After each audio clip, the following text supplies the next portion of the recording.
It's all works now. Yeah, thank you very much. Afternoon, thanks for sticking around. Just a quick, I just wanted to give a quick nod to you, mate. Wicked job on creating something in Birmingham that didn't exist before. I have a bee in my bonnet about the fact that Brum's not put forward for more things, and I think Yanis is driving that forward with his team. So quick, well done, Yanis. So today, what I really wanted to do was just talk to you about the story of Electric House, and more previously on the tools. So Electric House, we launched last week as a B2B social media and publishing agency. Previously, the same business was on the tools. On the tools still exists as a community, and we're driving that forward. But what I wanted to do today was sort of talk you through how we came to that journey. So we started off as on the tools with the idea of a recruitment app, moved into Electric House, acquired more communities along the way, one of which is on a budget, and we're sort of doing that at the moment. But we ultimately live on social media as a publisher. It was 5 years ago that we started on the tools, and this is sort of what it looks like now, and hopefully those communities will build even further with Electric House. But this is how it actually started. Like all great business ideas, it started drunk on a Friday night. Myself and old school friend, best friend, were drinking, and he was moaning about the fact that he couldn't find a plasterer on a job that he was on. So Adam, who's now our creative director, was in the trade for 12 years and was struggling finding this person. And I was adamant, really, as a bit of a, I don't really know what I was then, other than like a bit of a geek, that there had to be a platform that would connect these people. Construction industry is a huge part of the UK. 3 million people work within it, and we quickly realised that there wasn't anything. You've got things like Check a Trade, Rated People, but it was all about, that was B2C, that was if you wanted a vetted tradesperson to come into your house and fix something there, but there was nothing contractor to subcontractor. So we got drunk that night and carried on dreaming about this app that we were going to build that was just going to connect people. It was simple. We didn't want to deal with money. We didn't want to deal with anything else. We just wanted contractor, subcontractor to connect.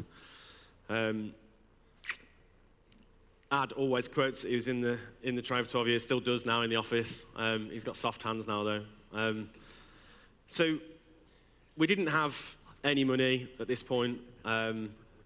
But Ad was working in the trade, I'm working in franchising at the time. We rinsed 3 credit cards to try and get this app built. So then we put it out to a freelancing website and sent it off to India to get built. And we thought, well, if in 12 months' time we can get it so that we've got 100,000 50 to 100,000 builders to market to, then we'll build this app, we'll launch it, we'll be rich. Like, that was the business plan. Adam had the great idea about surfacing content that him and his mates shared through like text and WhatsApp, and not really necessarily through Facebook or through social. He was like, I've got loads of videos. We're always messing around on site. It's always funny. And this is at the time where you've got the likes of Lad Bible, Unilad, Viral Thread, all popping as publishers online, particularly through Facebook. And it was that moment of like short viral clips that were really popping through social. He had about 4. So I had to spend a couple of weeks setting up the page. And quite quickly what happened was that people were sending content in. So I surfaced YouTube for about 2 weeks, got some clips, started repurposing them through social. And then people started sending their clips in. We'd get clips of builders on site doing certain things. Obviously the industry is built around camaraderie and, I hate the word, but like banter. And we'd landed on something. So within the first 2 weeks, we hit 10,000 followers. We then hit 50,000. And quite quickly, we realized that we were onto something where we could reshare content. And this is one of the clips that got sent in after about 3 weeks. And we put 40 quid spend behind this on a boost on Facebook. I didn't know what I was doing. I managed to get a card associated with the account and then press 40 quid on it. And this clip got 13 million views in one day. And that's it. All that shown really was what people were doing on site. It was the reality of what was happening. But what actually happened was that it was the relevancy of it all. It was the thing that people saw who were in the trade and they were like, that's us, that's a bit of us, you know.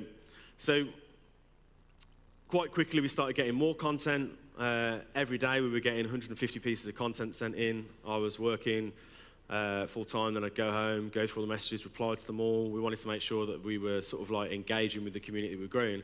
And bearing in mind at this point, the app's still being built. We didn't know what this is. We're just doing it because we know that we've got to do it, and it's exciting because all the likes are coming in, and we're like, yeah, but you know, it doesn't actually do anything for us at the minute. People were sending more and more content in.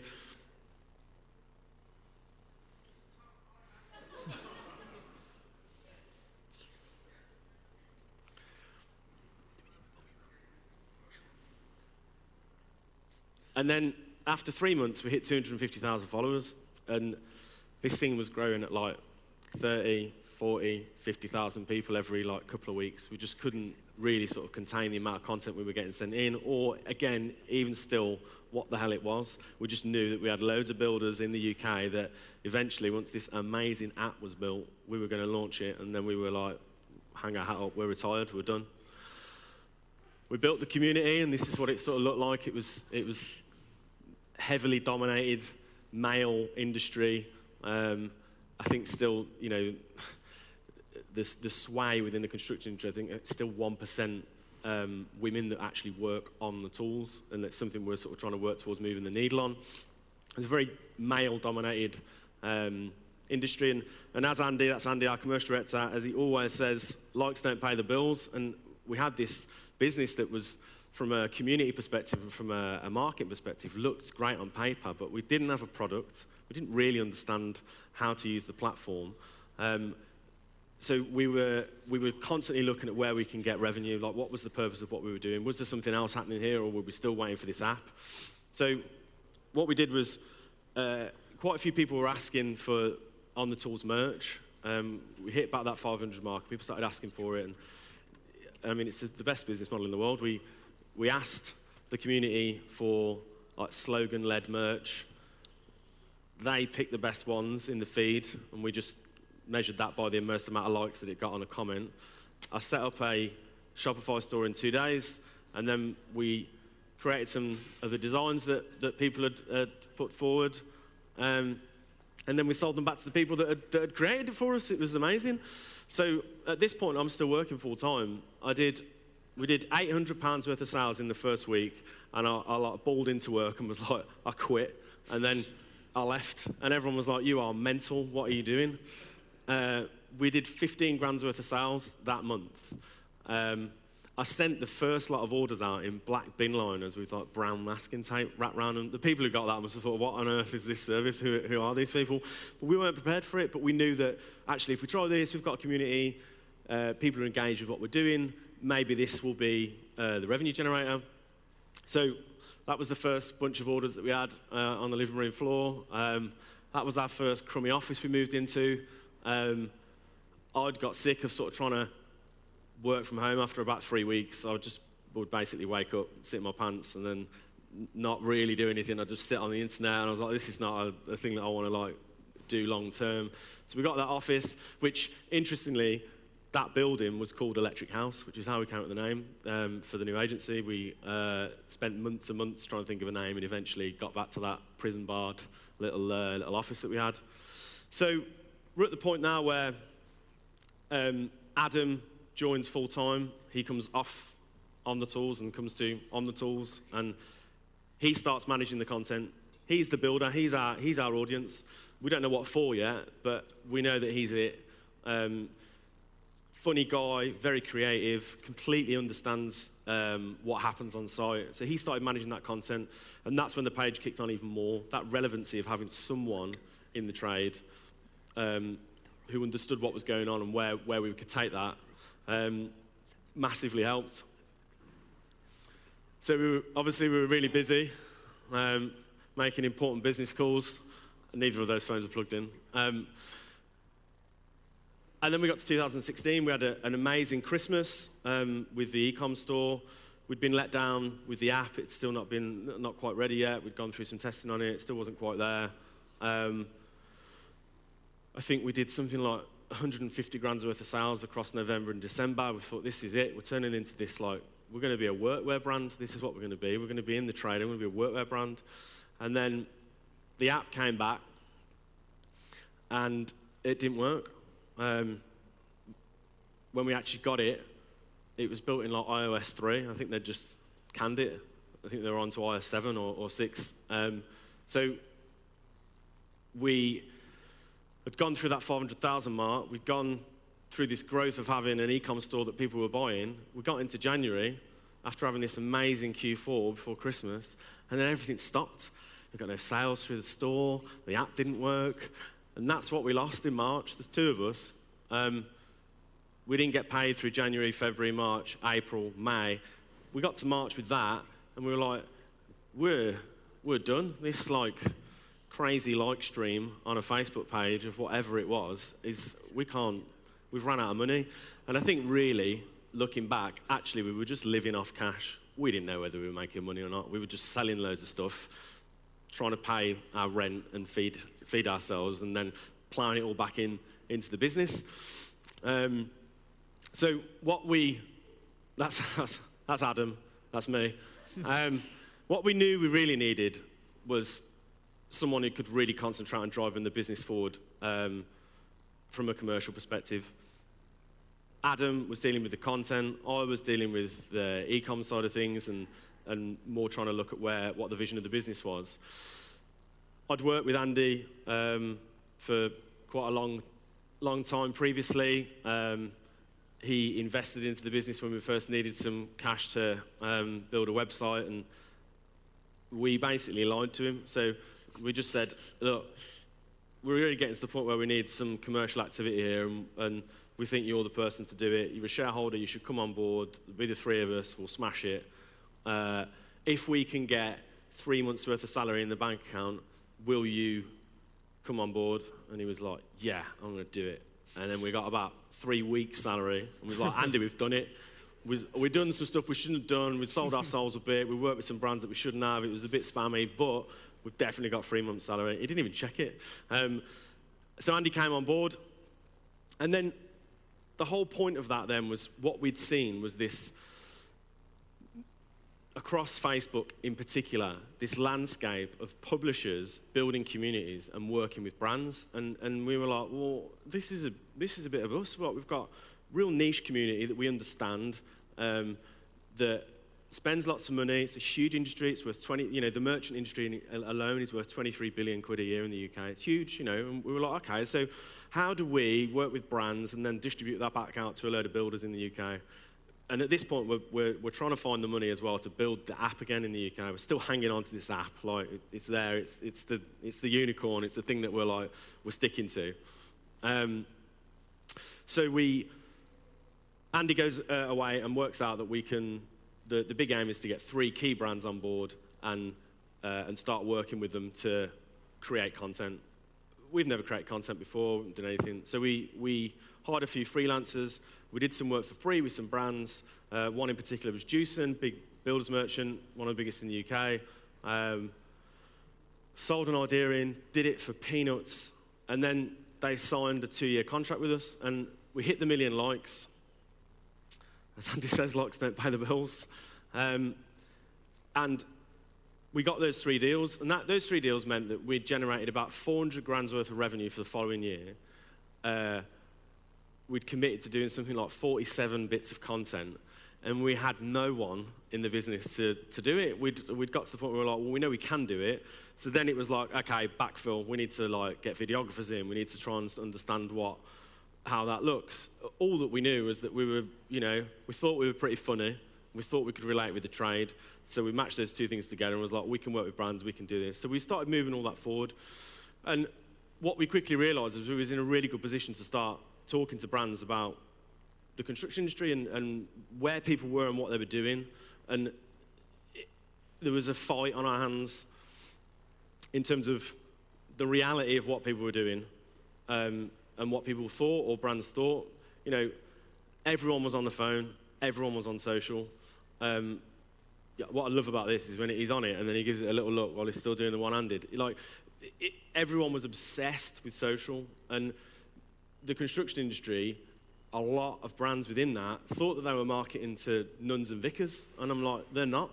They are, on the whole, hairy-ass blokes that want to give each other a load of shit on site and square off and have as much fun as possible, earn really good money, not be great with it, not have great lifestyles, work away a lot, have not very great diets.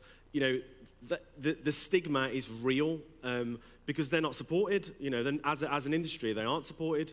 So we got these 3 deals, we moved forward, and then we started creating content with these retained partners, is what we classed them as then, and our brand partnerships. And we launched a grand national campaign with Direct Line for business, and the whole point of this was to flip it on its head. Of their whole tagline that we built with them for the year was stay safe on site, and we were like, well, how do we flip that? If we can't create content about insurance, it's boring, people won't engage with it. So we flipped that on its head and we created this piece of content the day before the Grand National.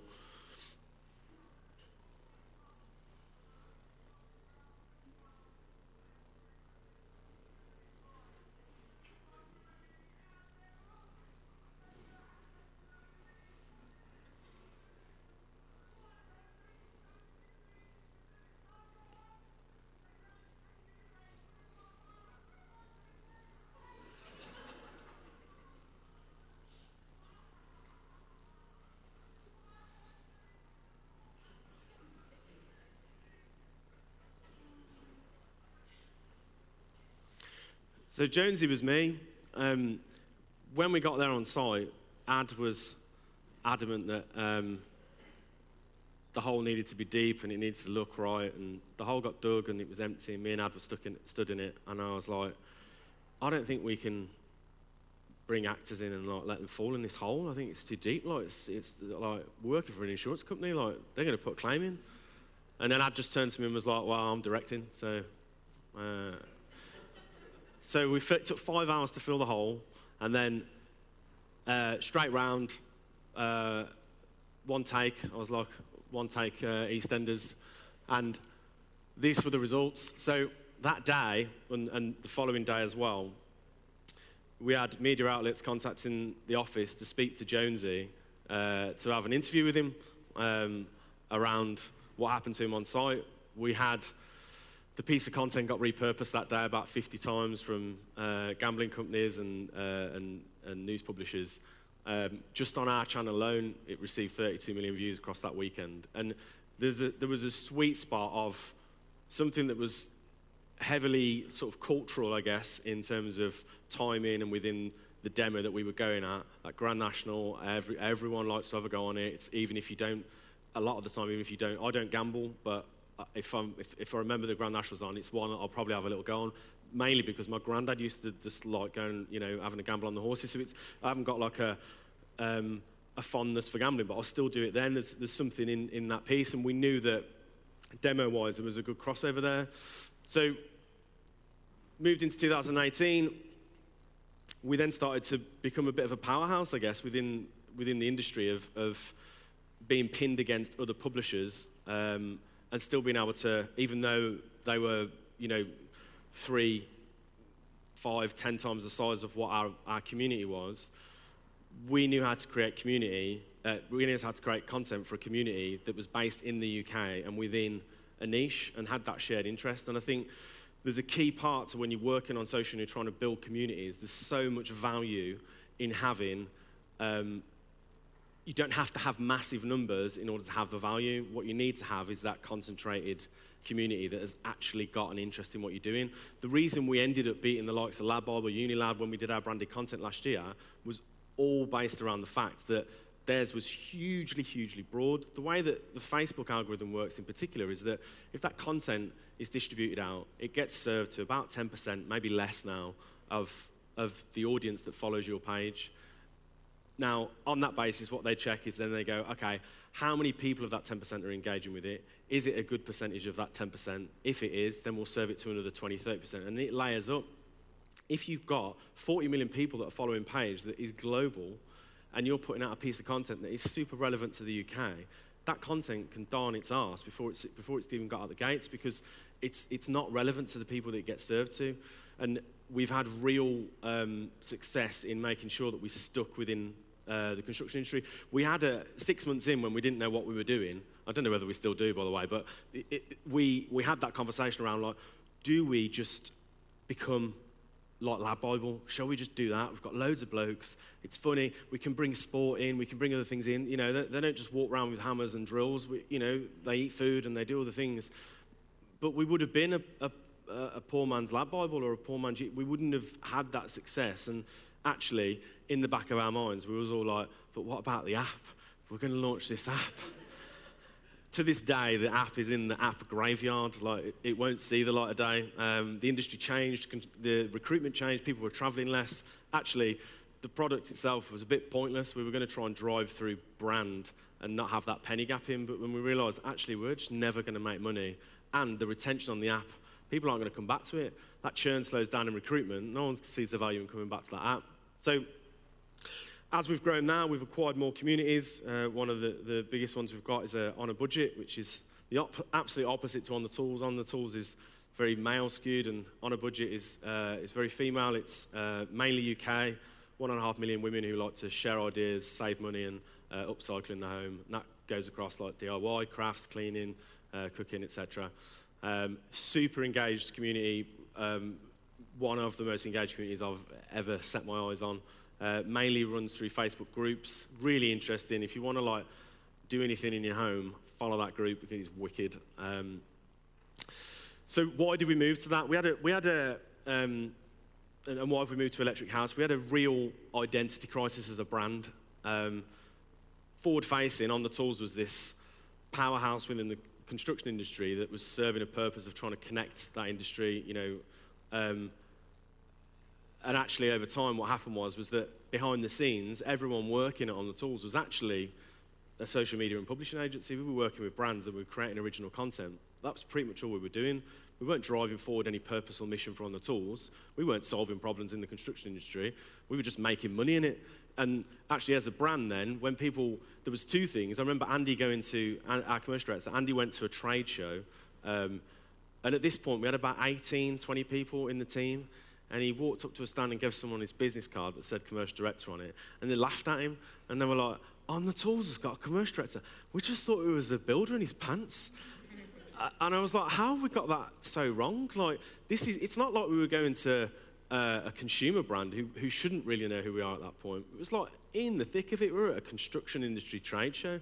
And the problem was that behind the scenes we were an agency, and forward facing, we were a builder in our pants. And that was fine. I think there's a lot of value in having the audience feel like that community is ran by builders. Like, that's brilliant. Position of that's great. But when you're trying to work with brands, it doesn't work so well. So that's why we wanted to reposition as Electric House. And you know, I don't want to do a big sell on this. And this is what we do. We are experts in social media and publishing and creating content, and we stay in our lane, and we do that really well. And our purpose now is to work with brands and grow communities in that space and add value to those communities from a content creation and offline perspective, whether that be events, product, and B2B. We want to work with brands and try and solve their social strategy issues and hopefully give them a lot of reach and through that. Our values. Big thing that we had actually as a brand, and you know, you talk about advocacy, but I think internally as well, it's a big thing, and I think we've got it like really wrong a lot of the time. And we rolled out these, I don't know, about a year ago, and we literally rolled them out, and they went out the door. We just was like, guys, these are our values, everyone stick to them, and everyone was like, sweet. No one ever spoke about them again. I think someone might have wrote one on the wall or something, but you know, no one ever did anything with it. And this like create together, be passionate and honest, and have consistent positive impact is something that I guess as a rebrand and a relaunch as Electric House has really allowed us to sort of like start moving towards those things. that's me. The future is electric. Thanks very much for listening.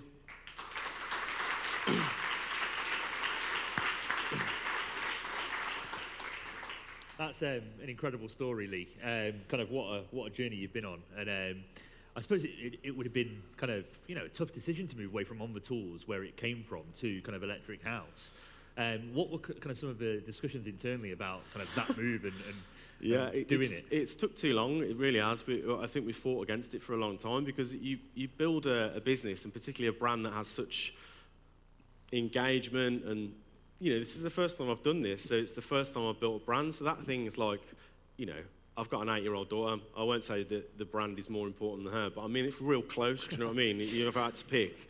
So you go, these things become your children, don't they? They become this thing where you're like, I can't let, and that's why it took 2 months to even name it. I remember one of the times we were in the office, and it was really late. It was like midnight still, and the 4 of us were in there. And honestly, I kid you not, things like Monkey Tennis were coming out as the actual name, because we were like, we can't think of it. We'll just call it anything. That's great. I mean, I don't know how well it works, as an agency, if you can't even name your own one. But it's really hard. But I think we've took a lot of time over it. We took a lot of time on the design element of the brand and what that looked like and what it meant, and coming up with that name that was somewhere that was part of the journey already, and that was our first office. And I've got real good memories of walking down there in the rain for 3 months, because me and Ad didn't have a car. We shared a bag. We shared an actual satchel that we would take to meetings each time. We were like full on train or bus anywhere in the country just to try and make 10 quid. But having that name now as part of what we've got moving forward is like a big thing, yeah. But it was difficult. It's difficult, yeah, it's hard. Yeah. It's hard. One more question, if I may. When brands come to you who have been seduced by social media and say, right, we want to build a community, we want to engage people, we want to kind of get loads of followers, get loads of likes, but they've not got their purpose sorted, how do you go about kind of telling them? The first question we ask is like, what? Because this is what happens. Brands will often see something and go, we want that, like we want that success. But the big question is like, why? Like, why do you want 32 million views like Direct Line? Like, what benefit does that give you? Because it's dependent on what you're doing, what you're selling, what service you've got, what your purpose is or mission is. Is that actually going to resolve what you want? And I think if a brand's not really doing much on their own social, they can do what they want with us. But what effect is that going to have? Social's really hard to drive action off social or off digital or online. It becomes that next step. If your strategy, particularly through social, doesn't back up what you're then going to go and do with brand partners or publishers or whatever, you can waste a lot of money, because you have spikes, which is brilliant. If it's an event, that's great, because the event starts and it finishes, but your brand doesn't. It doesn't shut. It doesn't. So there has to be something underpinning what you're doing. Otherwise, and we'd say that a lot to brands, like, we don't want to give you that, because what's the point? It's a waste of money. You won't come back. That's the thing. I don't want our commercial team having to get 1,000 new clients every year. I want them to be building brand partnerships that they work with 100 and they stick with us. Yeah, it's kind of creating that consistent narrative then across social and then the different kind of marketing channels as well at the same time. Yeah, man. Cool. Anyone else got any questions for Lee? Kazim, right. Trying to walk over here. There we are. Thank you, Lee. It's great to see your evolution over the last few years. My question is not so much around social, but it's more around people. How do you instill your brand values in the people that you're recruiting, and what process do you go through? And how do you retain staff in an industry that has very high churn rate? Yeah, so we've been really good at the churn rate's low, and we're pretty proud of that.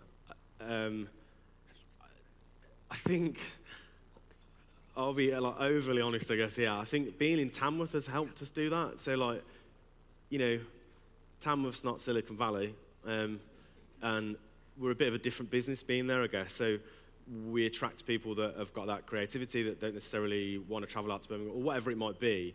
So I think the location has helped us where we were, maybe. I think it's hindering us now as we scale. In terms of what we do with people, I think my biggest thing, right, when I worked previously at a business that I stayed there for 9 years, and I hated it. I had like probably 3 years to the end of that, where every Sunday night, you know, when you get that feeling, you're like, oh, I've got to go to that place, and you wake up the next morning, you're like, oh, I've got to get in the car and drive to that place. That Monday morning, Sunday night feeling, we always talk about it, is like, how do we make sure that people don't have that? And I think what it ends up coming back to is the fulfillment bit. So I want people to be able to act how they want to act, whether they're at home or whether they're at work. So there's a lot of trust and autonomy put into people's roles, you know, and I think we're not corporate as the, you know, the traditional piece. I think we've put a lot of effort over the last couple of months to improve the communication. We were really bad at it. We grew, and then people were finding things out in odd conversations, and we were like, this is terrible. But we do engagement surveys. I think that's a big thing, so we'll try and do that with the team. After one of those, it gets followed up with a senior leadership team that will then try and break that down and go, okay, well, how can we action whatever that might be? The latest one was on communication. So I think a constant conversation,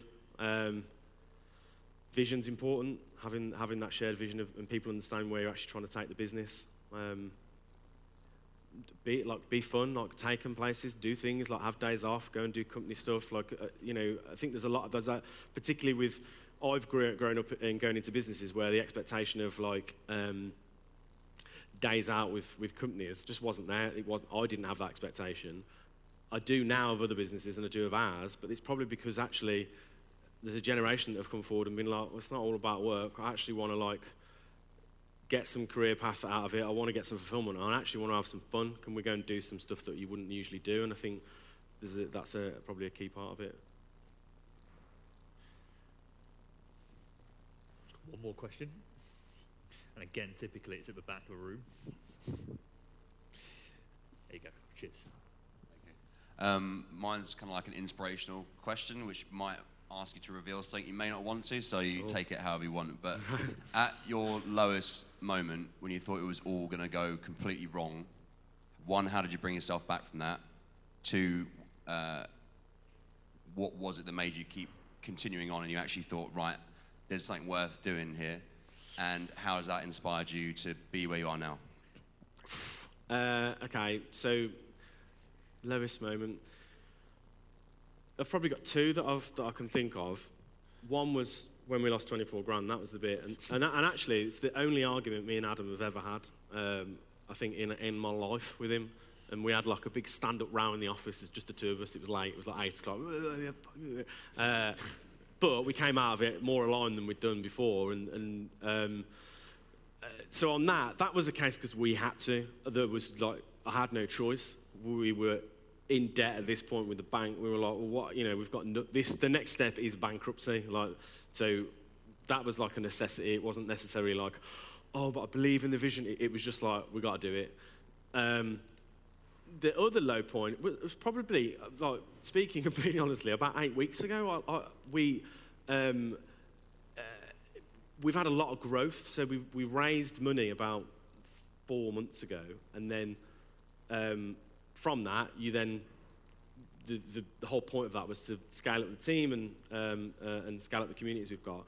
And scaling the team, like, it's horrible. Like, yeah, it's really hard because we had this like family feel of culture, and then that changes because more people come in at a rapid rate. Where you take on 20 people in 2 months, and then you suddenly like, why is it not working? And we had to move on to 2 floors, and it sounds ridiculous that because we had to walk up the flight of stairs, but it absolutely murdered the culture. And we're still going through it at the minute, but we've put things in place to try and resolve that. But so how did I come?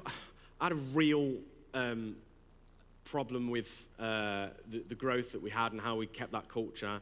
And at the time as well, our head of HR had to leave, and that left a big hole. And it's like it's a pretty lonely place when you know. I'm lucky that I've got co-founders, and if I didn't, I don't think I would have done it. I think I would have just been like, this is not for me. I can't cope on my own. But I think the biggest thing is making sure you surround yourself with people that are going to pull you out of it. So you get to that point where something goes drastically wrong and you think, actually, why am I doing this? We've got this added pressure now of new shareholders, loads of money in the bank, expectation we've got to do something with, 20 new people that I'm like, I see them and I'm like, oh, I don't really know you. I'm trying to convert, you know, everything's changed and change is hard. But I think if you can surround yourself with people that aren't going to then like feed into that, oh, actually, you know what, it's really bad. It's really bad what you're doing, and I feel really sorry for you, and like, what are you going to do? Whereas if you've got the opposite of people who are like, well, yeah, but have you looked at it like X, Y, and Z? And, you know, I've got a great family, I've got great friends, and the people that the 5 founders of On the Tools are all people that are like 4 of them are people that 3 of them are people I grew up with, I went to school with, you know. So there's a togetherness within the business that we've tried to push out. So, and I was the good thing about that is I had the ability to actually be honest with the team and go, look, this has been a horrible month. I've struggled. We've got problems with culture and this upstairs downstairs thing. And what I did was I asked them. I was like, I need you to help me because I'm one person. I can come downstairs and make myself feel better and talk to a few people and be like, culture's great. But actually, it's bigger than me. It was more about all of us moving around the office and making sure that we're all communicating better. So since then, that's been a lot better. That was a long answer. I need to go. No, it's great. Thanks, good question. Lee's going to be around, but massive round of applause for Lee. Cheers, guys.